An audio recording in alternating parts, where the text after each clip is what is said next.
Now. No. Then yeah, you could look at the camera now.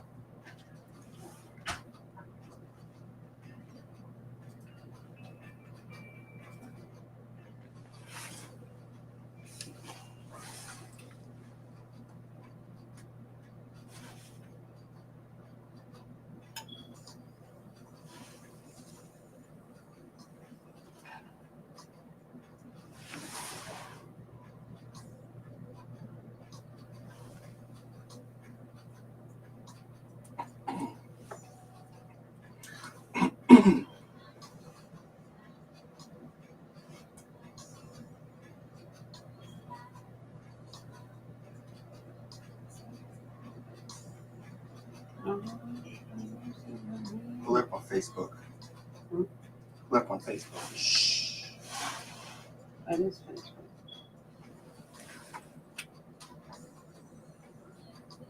You can talk now. You can talk now. To her. No. You was asking her You're something. saying nobody can hear us. Oh, okay. Sensation. Relaxation.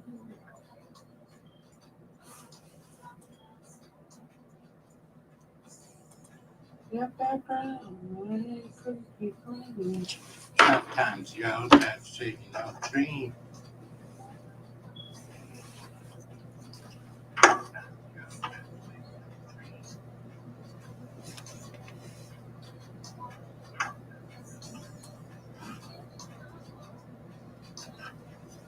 I'm lost. A long walk down the park after dark. A long walk down the park after dark. Welcome. We are back with another exciting edition of Ron and Romanay, Reason for Reason. Welcome, folks. And I would be remiss if I did not take a minute to acknowledge the work, the sacrifice, the life, and continuing dream of Dr. Martin Luther King Jr. If Dr. King had lived, he would have celebrated his 93rd birthday. Yeah. January 15th. And I think that America would have been a much different place had he lived. And I would also be remiss if I didn't talk about another momentous event. Tomorrow is my co-host's birthday. So let's all congratulate Romanay on her upcoming birthday, which is tomorrow. And we also wanted to share something with her to celebrate her birthday. Thank you. It was just a sweet. Thank you. You're welcome. That was a surprise. So, Romanay and I have been talking, and we have been preparing for tonight's show. And we wanted to address an issue that is a very hot topic and something that is a real point of contention. And what I'm referring to is critical race theory. It has been elevated to the point where we had the president talk about it, senators, the media has taken hold and has been very critical of this particular issue. And what's disturbing is a lot of people really cannot define what critical race theory entails, but they know one thing for sure, they're not in favor of it. So that's something that we're going to be exploring tonight. So, folks, the number here is 888-304-4401. So if you want to take part in our discussion tonight, please don't hesitate to call. Or if you just want to wish Romanay a happy birthday. So I did some basic research on critical race theory. And what I found is that what critical race theory actually is, it was a bunch of legal scholars got together and they were looking at the effects of racism or race in the criminal justice system. And when you talk about critical race theory as it applies to the school districts, or various school districts in this country, we're not going to be talking about critical race theory in a way, it was addressed by legal scholars. We're not going to inundate the minds of the children with statistics and things of that nature. And it's important to understand that critical race theory is not about pointing a finger at any individual or groups. This is simply about, and I guess what you can call it is another perspective on history, or comparative perspective of history. Because, there are 7.5 billion people on the planet, and history as it is taught really only addresses the legacy and the history and the accomplishments of one people. So that's something that we really need to talk about. And it's something that we really need to get into our schools. I mean, what do you think? I think you're right. I think that we have to really start to take a look at it in totality.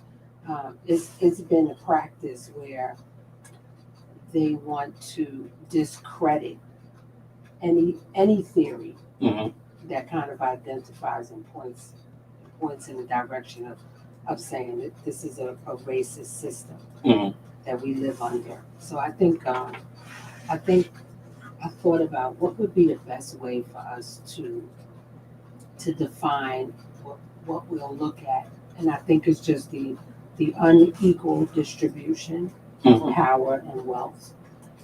That's a good way to look at it. That takes place in this country, and that would deal systemically, right? School systems, judicial systems, social welfare systems, healthcare systems, in totality. So I think this is something that we need to look at.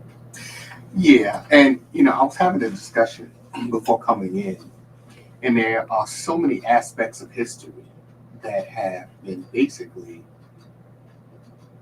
altered. Now, what I mean by that is some parts of history have, or some people and their accomplishments have been written out of history, or they have been colorized.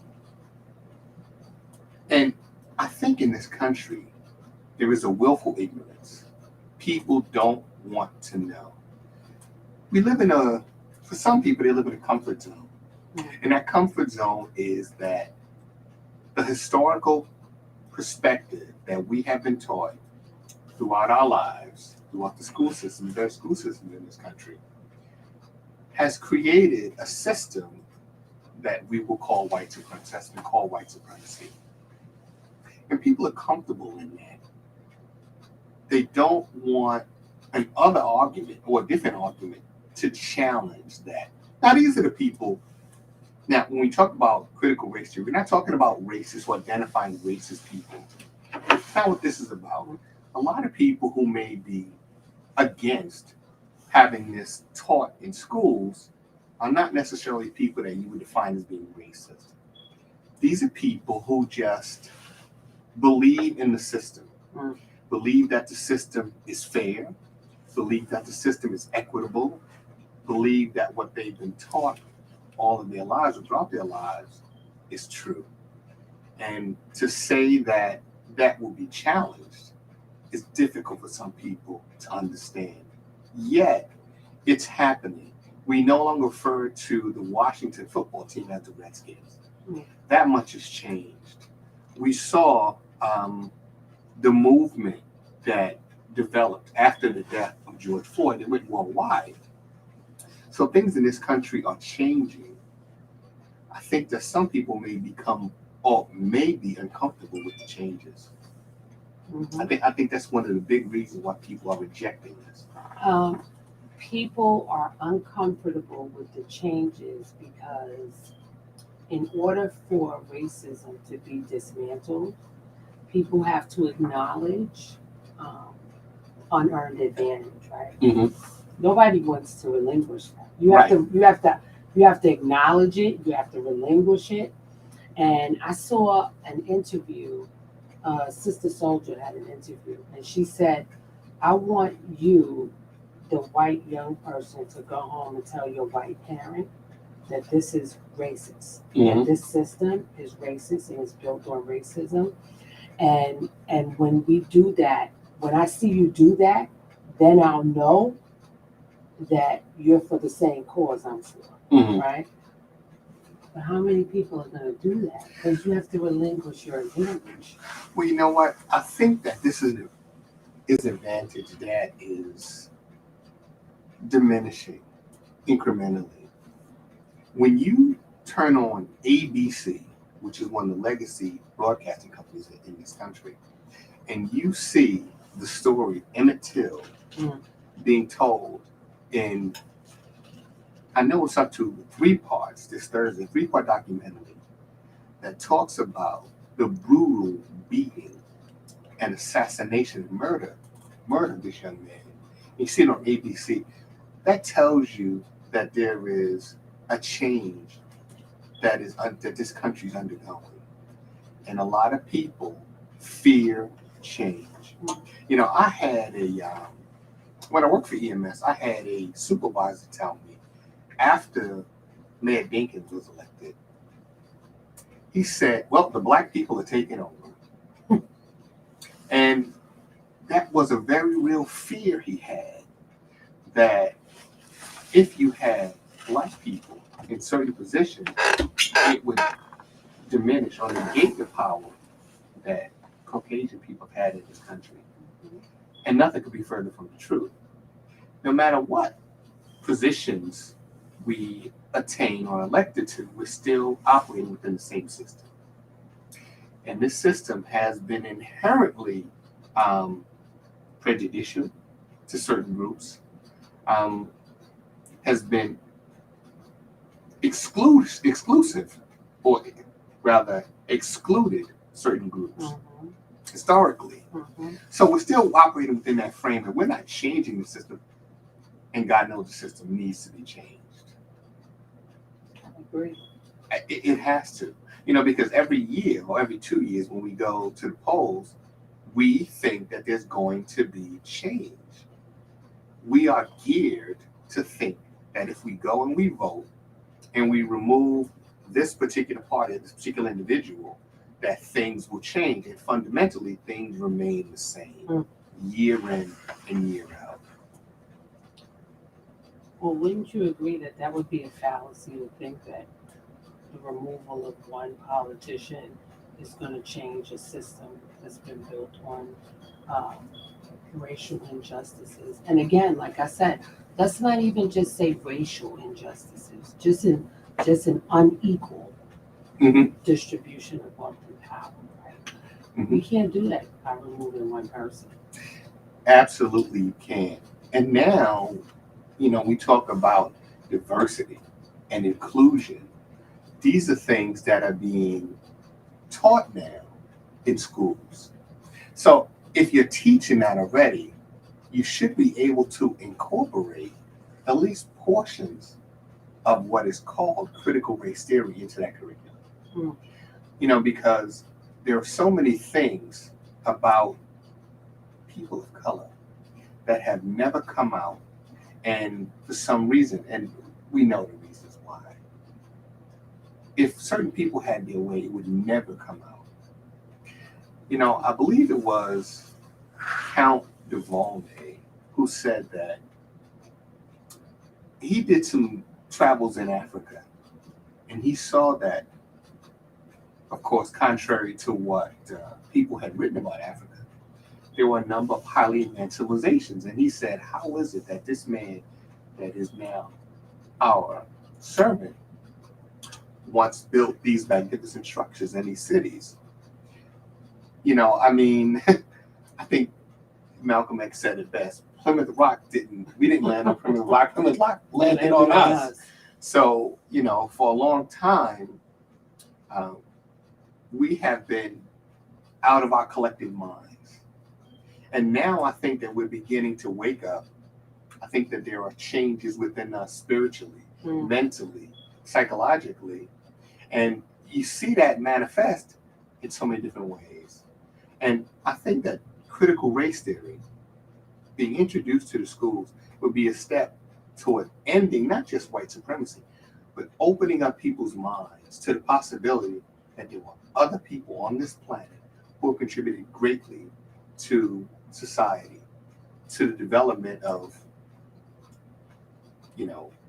every society across the planet.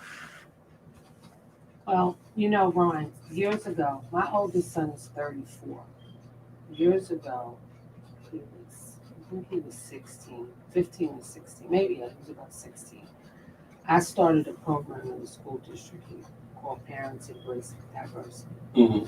I brought in the state, the Justice Department. They came in, we gave diversity training, sensitivity training, all different kinds of training, how to incorporate African American teaching techniques into the classroom. And I have to be completely honest with you, it was a battle. Mm-hmm. It was a battle to just get them to say, we need this.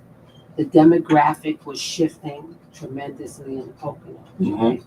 And even with them being able to identify the influx of minority children, not just African American children, Black and brown children that were coming into the school district here, that were migrating from New York into the Poconos, they still didn't want to acknowledge it. I think it took the state coming in to say things have to change. There has to be a shift that's going to take place. So do I believe that this is something that needs to be taught in the school districts? Absolutely. I think the Poconos is a great place to kind of start the work because it's needed here. The question is, how do we get some sound back?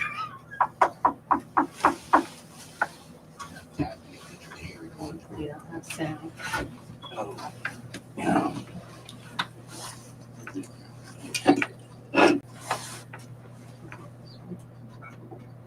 There we go. Yeah. There we go. Sorry about that interruption. Technical difficulties. Minor technical difficulties, right? But this is a great place to kind of initiate this great movement. That's a movement. That's a whole movement to incorporate that into the classroom. It's a movement. Now, my next question would be, right, to people who are listening. I know you hear it and you say, I want to do this. This sounds like I want my kids to know about it, right? The next thing I would then say is, what do we do collectively to get it done, right? I think we, as parents of color, have to demand it. That our children, we're talking about diversity, equity, and inclusion. So we, as the parents, have to demand that our children are included, that diversity is taught in the schools, that there is equity in terms of education. If you think about it, in 1954, the Supreme Court struck down separate but equal. So we're talking 70 years ago, almost 70 years ago, this practice of separate but equal was struck down. So why did it take so long for us to get to this point where we're just introducing this into the classroom? And we're in the 21st century. Are we ready for real transparency? Well, that's the tough part. When I was in high school, it was a battle to have African history taught in the schools. We had to go before the principal and other members of the faculty and demand it. And what they did was they didn't include it into the curriculum. What they did was they said after school, you can get together, we'll give you a classroom, and you can discuss Black history. It's not going to be taught because, of course, we don't have people who are experts in Black history or someone who can teach this as part of the faculty, right? So we'll provide the classroom and you basically have to teach yourself. So fortunately, we had people who would come in who were teaching us various aspects of Black history. How can you say I'm a Black person and yet have no understanding of Blackness? past, Mm. your history, where you come from whom you descend, how can you identify with yourself if you have no knowledge of self? I agree. That is, I agree. yeah. And one of the first things, or one of the most important concepts in the African tradition, is to know thyself. Mm. You know, to know yourself, you understand I'm not how Hollywood portrays me. I'm not what you read about in books and magazines. Black men are not predators waiting to pounce on, unsuspecting Caucasian women. Black men are not people who go out and just have babies with 10, 12 different women and have no sense of responsibility. So all of that has to change. And, if critical race theory will be a step in that direction toward ending some of those perceptions, then I'm all for it. And again, I think this is where we come to that really pivotal place where we have to practice some transparency and say, we have to get it done. Mm-hmm. They're not going to do it. We have to get it done. Mm-hmm. And when we demand that it's done, then they'll start to implement it. My question would be, how many people of color, parents of color, are active and go to school board meetings? Mm-hmm. I bet right now that we'd be really surprised, that the viewers, the listeners would be really surprised to really hear how low the numbers are Mm-hmm. when it comes to attendance by us at school board meetings. I've gone for years. My kids are not in the school system anymore. But the entire time that my children were in the school system, I went to every school board meeting. And I used to get off the bus exhausted from commuting and still go to the school board meeting. And maybe you see one other person of color at the school board meeting, but then they would call Parents Embracing Diversity and say, my child is not being treated equally. My child is, the work is not adequate for my, or designed for my son or daughter to learn. And at the end of the day, we can't just complain. If you just complain and you have no plan for solution, then guess who the problem is? Right. So we have to start to deal with some transparency and say, we have to encourage one another. And how about this? Don't just encourage one another. How about we start calling one another out? Right. Well, what about if we were to consider a more radical step? What about if we considered creation of our own school systems?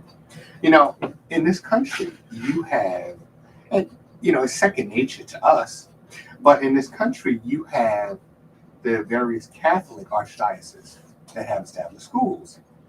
We're both from New York, and we know that in New York, the Jewish community, of course, has their own schools, Yeshiva University, and so on and so forth. So they make sure that Jewish history is taught. Catholics make sure that Catholic history or history of Catholicism is taught. But for us, because we do not have our own school systems, we still have to operate within that framework. So what I'm saying is we're going to have to teach our children basically what the government prescribes. If you're going to step outside of the box in the public school system, eventually the school system is going to say, no. That is not the standard curriculum. That is not what the government recommends. So if you want to teach properly the history of Black people in this country and throughout the diaspora, you have to have your own school systems. And we have the necessary funding, because, Oprah established schools in South Africa. Somebody like LeBron James set up an academy, and I think it's in Cleveland. So we have the ability to do it.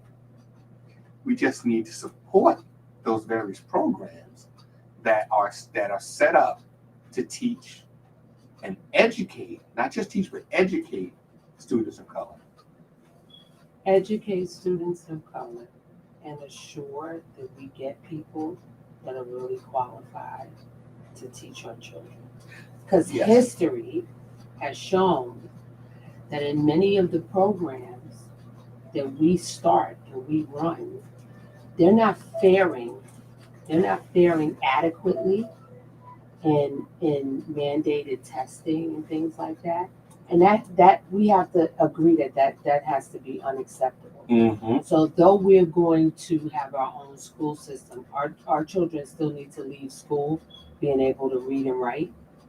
And a good example of how that's not the case is you look at all the charter schools, and I say this to people, charter does not equal better. Mm-hmm.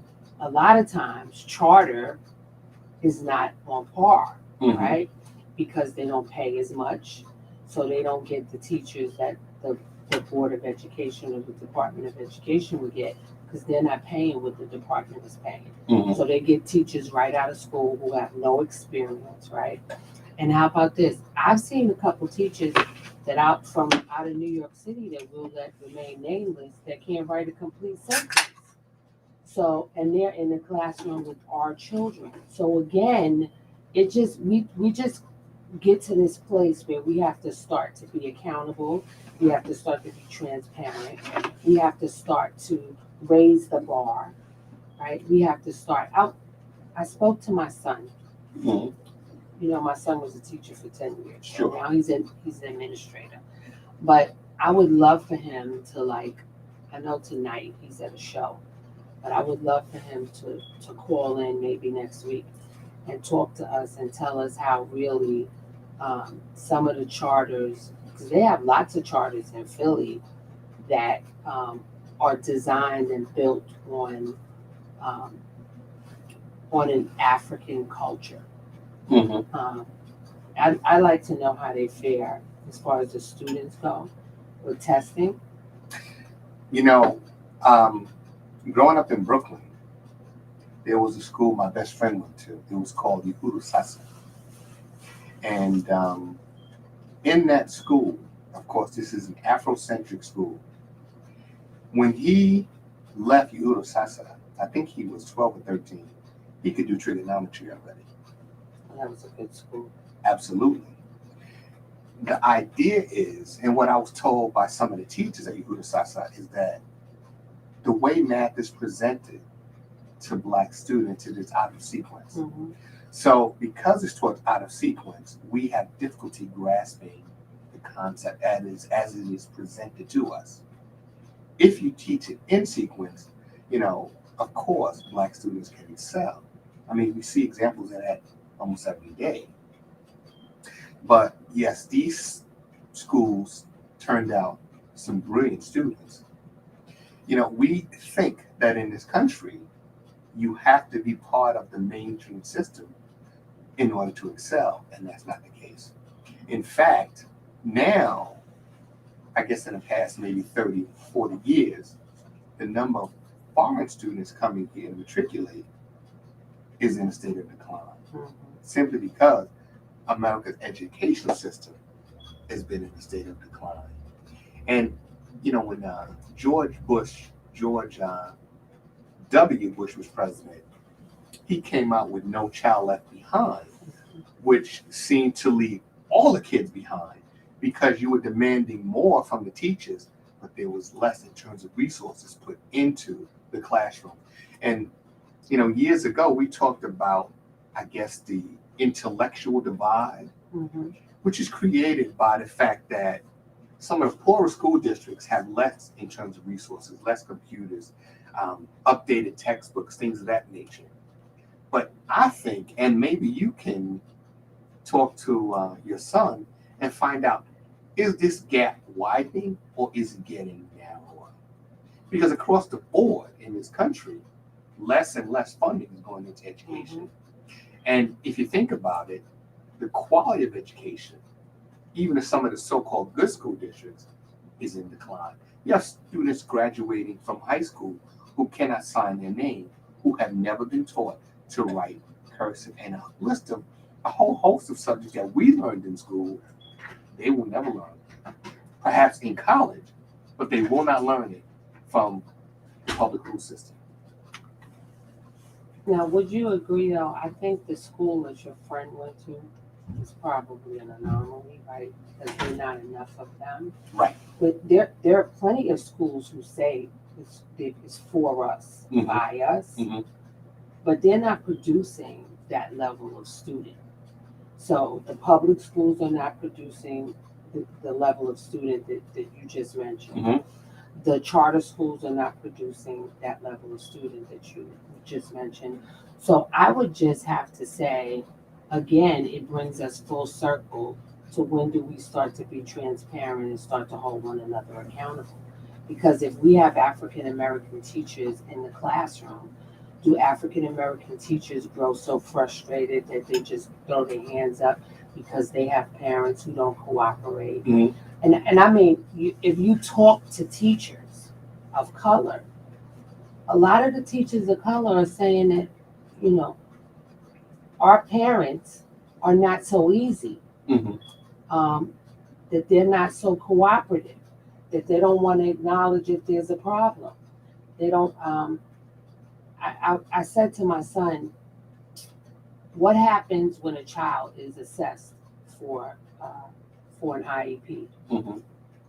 And he said the worst parent to deal with when it comes to an IEP is our parents. Mhm. They're the worst. Now, don't get me wrong; they have reason Mhm. to not trust Good the school reason. system. Absolutely, they have reason.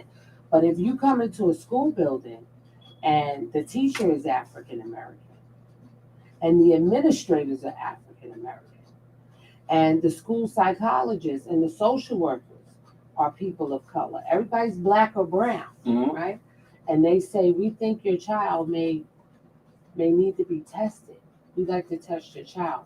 And you don't want to test your child because you don't want the stigma attached to your child, with the whole concept of an IEP. What do we do? Again, I mean, we have to start to hold one another accountable for that. But you know, that goes back to what I said about operating within the framework. So I had a professor who was from Ghana, West Africa, and he said in Ghana, everybody's black. But on the money was the face of the Queen of England. Mhm, So you're operating within a system, mhm. right, that is not designed to educate. It's not designed to really educate anybody. Education requires critical thinking and analysis. We no longer do that in the public schools, or even some of the parochial schools. We no longer do that. Critical thinking is something that is now taught at only the best schools, where many of us simply are not going to be able to go. It's cost restrictive. Mhm.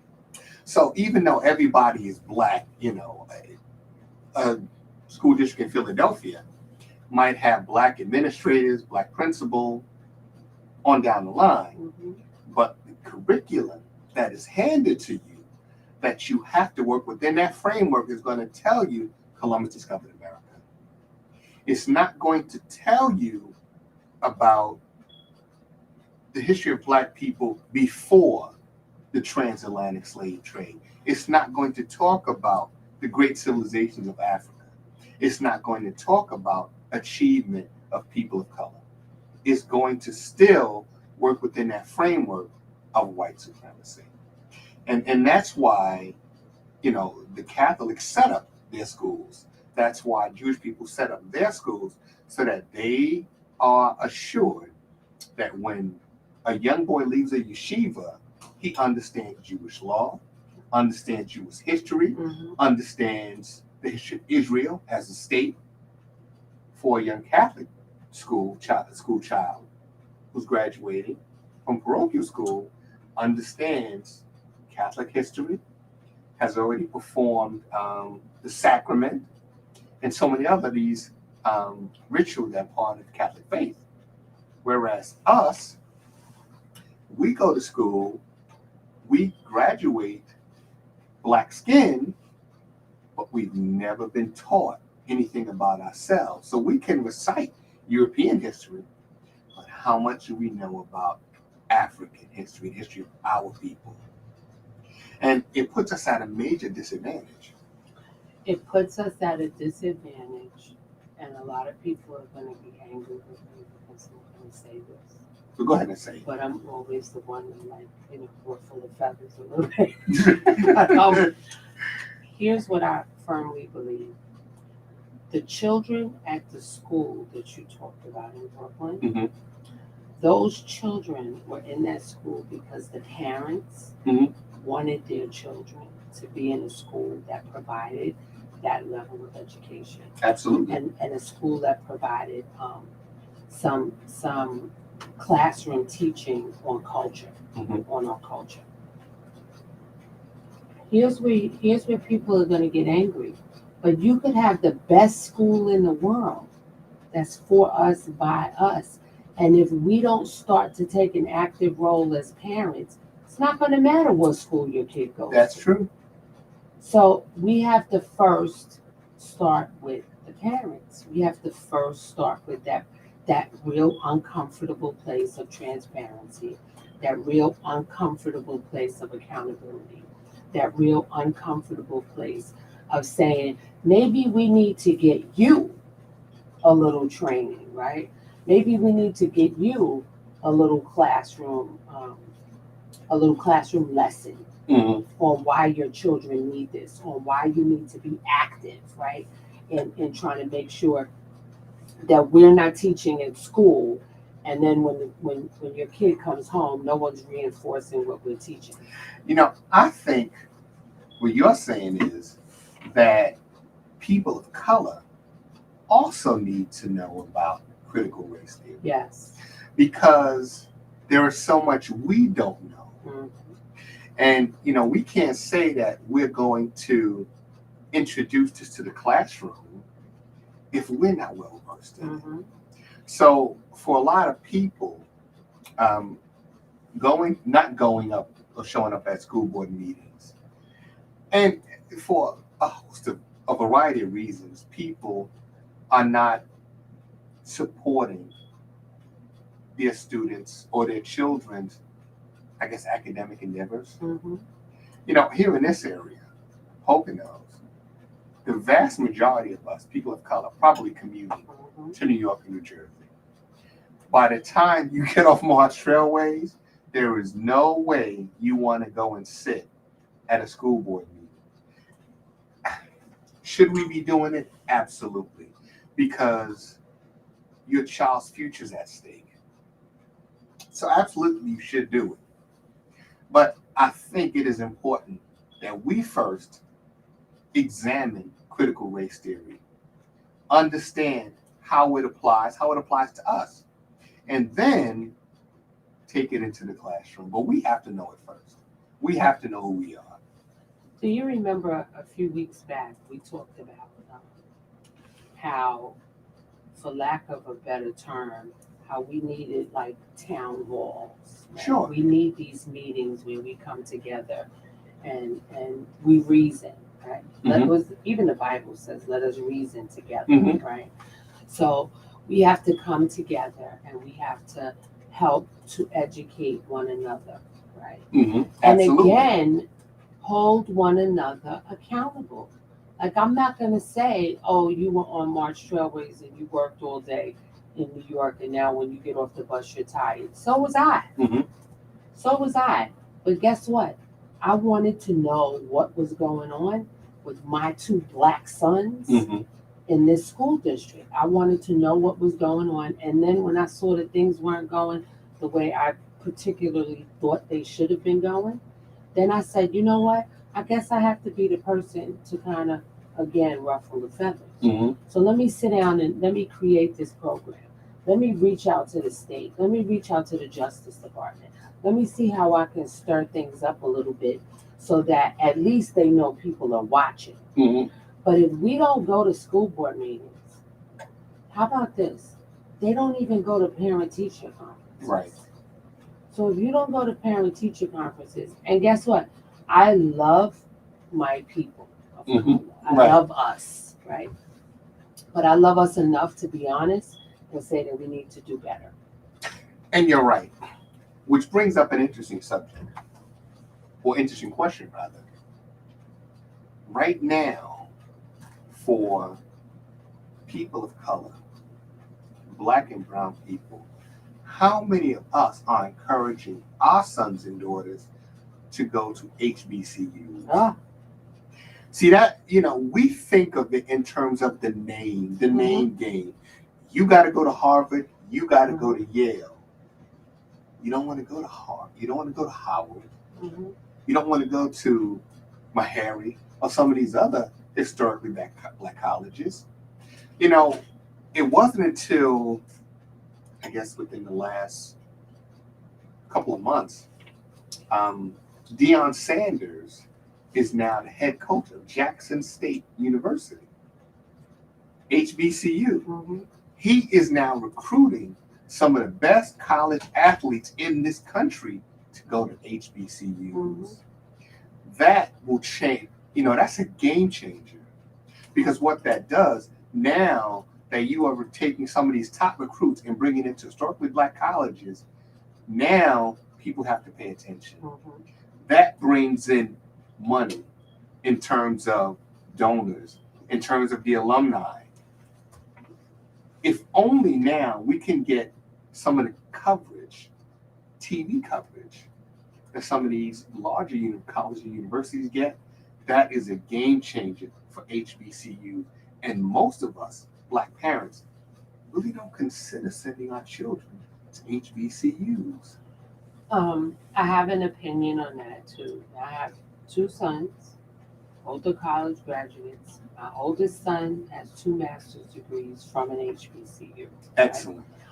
He graduated from Lincoln. He went back to his master's and got a second master's in administration. My youngest son took a completely different route and he went to Temple. So, do I love HBCUs? Yeah, listen, I'm right there, homecoming. I'm having a ball. I didn't go to an HBCU. Right.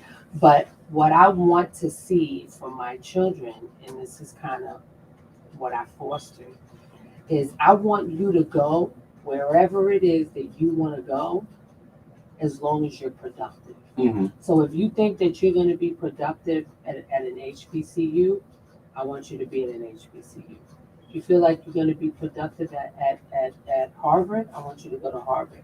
I want you to go wherever you think you're going to shine and excel. Now, my oldest son, he probably really needed to go to an HBCU, because we used to joke when he was growing up here in the Berg. They used to call him VH1. That was before VH1 was the Ratchet channel. Right. That was when VH1 was, Caucasian music, rock music. But we used to tease him and call him VH1.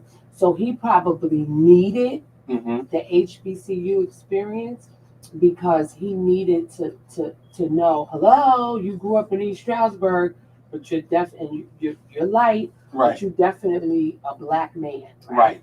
And he came home knowing that, right? My youngest son, he was very into his culture, right? So much so that Temple was probably good for him, because it gave him a little diversity, because he locked his hair. This was before, Temple, he locked his hair. So he was very in tune with his culture. So it wasn't so important for him. Right. He was already searching it out. But we have to know our children. We have to know our children. We have to look and see where's the deficit with my child, right? So that you could fill in the gaps, right? Not think that, it's a cookie cutter type thing. Absolutely. And again, that goes back to what I said, being active, not, you said it yourself, people getting off the March bus. You can't bring your children to the Poconos and drop them here and think the Poconos is going to raise your children. Well, you know what? That's probably something that was going on in the city. If what you did in the city, if you established a habit, well, it's not going to change just because you moved out of the city. But you find that people are less and less supportive of education in this country. And I think that overall, the educational system is failing our students. You know, in this country, unfortunately, we expected certain people to fail, but now it's across the board. And sadly, in this country, we're not educating people to be the next Dr. King.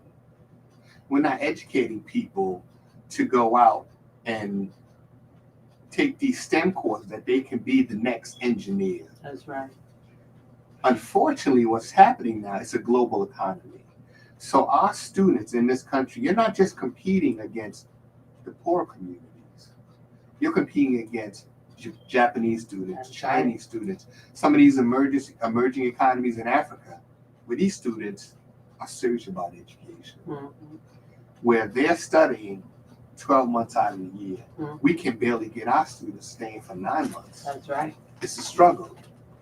So now, when these students come to this country with this background, with this level of education, and our students can't even sign their name because they never learned cursive writing, well, that just shows the decline in this country in terms of education and also in terms of labor.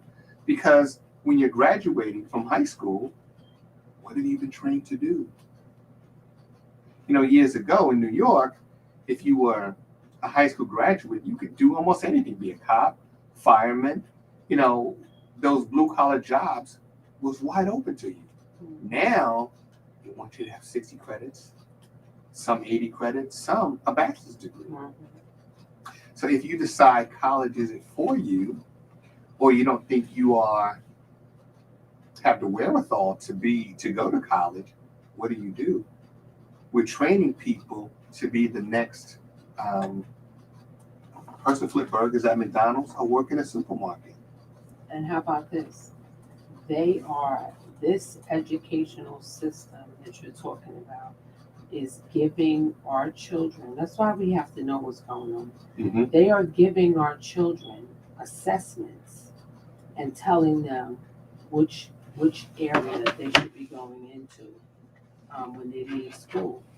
They're telling your children to go and to be a carpenter, or they're telling your child to go and to be a cop, when maybe your child is supposed to be the next district attorney. They're not promoting. It's sad. They're not promoting academic advancement for our children. But are we questioning our kids? Are we engaging our kids when they come home? Like, how many parents know about this assessment? Well, you know something? I think that, you know, we got lost somewhere along the way. You know, before it was about striving for academic excellence, and now we live in a society where everybody gets a medal, right? You know, if you finish first or last, you're going to get a medal. So there is no incentive anymore. And for young people who want to go to college, it's so difficult. Because years ago, our generation, everybody got tap and Pell. Nowadays, it is so difficult to qualify for these tuition assistance if you can't afford college out of pocket.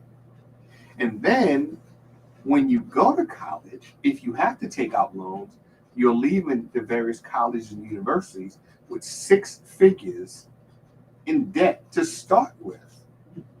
And when you go out into the job market, are there jobs available where you can even cover your student loans? So, you know, this is something that we're going to have to continue to talk about. You know, we're getting close to that hour, and the hour goes by so quickly when you're having a conversation like this.